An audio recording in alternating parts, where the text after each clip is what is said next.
ದಾವಣಗೆರೆ ಜಿಲ್ಲೆಯ ಹರಿಹರ ತಾಲೂಕು ಹರಿಹರ ನಗರದಲ್ಲಿ ಇಂದು ದಾವಣಗೆರೆ ಜಿಲ್ಲೆಯ ಲೋಕಸಭಾ ಪಕ್ಷೇತರ ಅಭ್ಯರ್ಥಿ ಟಿ ಜಬೀನಾ ಆಪಾ ತಮ್ಮ ಬೆಂಬಲಿಗರ ಜೊತೆಗೆ ಹರಿಹರ ನಗರದಲ್ಲಿ ಚುನಾವಣಾ ಪ್ರಚಾರ ನಡೆಸಿದರು. ಈ ಸಂದರ್ಭದಲ್ಲಿ ನಮ್ಮ ಎಬಿ ವಾಹಿನಿಗೆ ಟಿ ಜಬೀನಾ ಹಾಗೂ ಅವರ ಸಹೋದರರಾದ ಟಿ ಅಸ್ಗರ್ ಮಾತನಾಡಿದರು. ನಮ್ಮ ಗುರುತಿಗೆ ಮತ ನೀಡಬೇಕಾಗಿ ಮತದಾರರಲ್ಲಿ ಮನವಿ ಕೂಡ ಮಾಡಿದ್ರು. ವರದಿ ಸೈಯದ್ ಶಾಮೀರ್, ಎಬಿ ನ್ಯೂಸ್ ಕನ್ನಡ, ಹರಿಹರ. और खिदमत करने का मौका दें. ಇದು ದಾವಣಗೆರೆ ಲೋಕಸಭಾ ಚುನಾವಣೆಯ ಪ್ರಚಾರ. ಮಾನ್ ಕ್ಷೇತ್ರದಲ್ಲಿ 6 ಸತಿ ಗೆದ್ದಿದ್ದಾರೆ. ಜಿಎಂ ಸಿದ್ದೇಶ್ವರ ಅವರು 4 ಸತಿ, ಅವರ ತಂದೆ 2 ಸತಿ ಗೆದ್ದಿದ್ದಾರೆ. ಅದೇ ರೀತಿ ಎಸ್ ಮಲ್ಲಿಕಾರ್ಜುನ್ ಸಾಹೇಬರು ಅವರ ತಂದೆ 1 ಸತಿ ಲೋಕಸಭಾ ಕ್ಷೇತ್ರಕ್ಕೆ ಗೆದ್ರು. ದಾವಣಗೆರೆಯಲ್ಲಿ ಅನೇಕ ಬಾರಿ ಗೆದ್ದು ಅವರು ಮಂತ್ರಿಗಳಾಗಿದ್ದಾರೆ.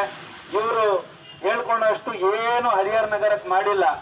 ನಮ್ಮ ಹರಿಹರ ನಗರದ ಪಕ್ಕದಲ್ಲೇ ಹೊಳೆ ಹರಿದ್ರು. ಈ ಹೊಳೆ ನೀರು ಕುಡಿಯುವ ಸೌಕರ್ಯ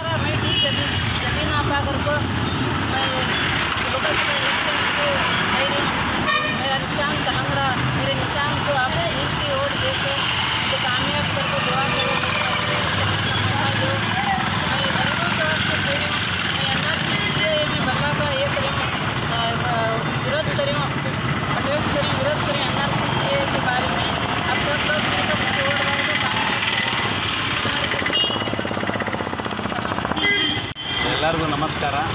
ಇವತ್ತು ದಾವಣಗೆರೆ ಲೋಕಸಭಾ ಚುನಾವಣೆಯಲ್ಲಿ ನಮ್ಮ ಹಿರಿಯ ಸಹೋದರಿ ಜಬೀನಾ ಆಪಾ, ಟಿ ಜಬೀನಾ ಆಪಾರವರು ಸ್ವಾತಂತ್ರ್ಯ ಅಭ್ಯರ್ಥಿಯಾಗಿ ಸ್ಪರ್ಧೆ ಮಾಡಿದ್ದಾರೆ.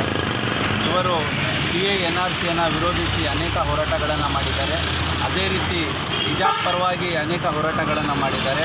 BJPಯ ಕೋಮುವಾದ ಜ್ವಾಲೆಯನ್ನು ಎತ್ತಿತ್ತು. ಆ ಜ್ವಾಲೆಯ ವಿರುದ್ಧ ಹೆಣ್ಣು ಮಕ್ಕಳನ್ನು ಕರೆತಂದು ದಾವಣಗೆರೆ ನಗರದಲ್ಲಿ ಅನೇಕ ಹೋರಾಟಗಳನ್ನು ಮಾಡಿದ್ದಾರೆ.